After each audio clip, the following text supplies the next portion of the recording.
Ketika aku ngalamun sambil cingogo dengan posisi ngoyang, aku merasa kaki pusing sirinu, lalu aku kejepit kaki saat perasaan ekstrik mulai mengganggu kenikmatan moyang.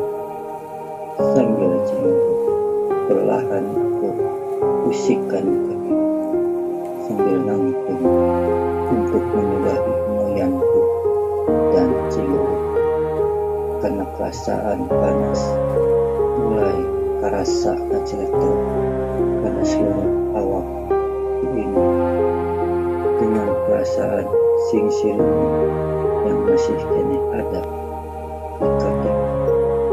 Sambil impad-impadan aku berjalan untuk menjauhkan panas yang mulai lebar dan mencorong, karena aku mulai haridam dan kesang pun mulai ngebasikan awak ini.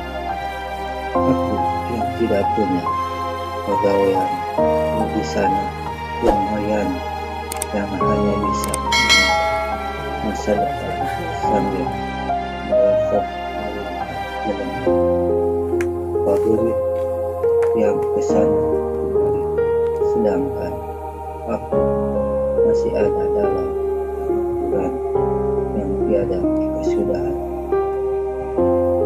Angin panas cing jauh dari hidup ini. Aku alim pada tangan gunung marana muriang pada misterius.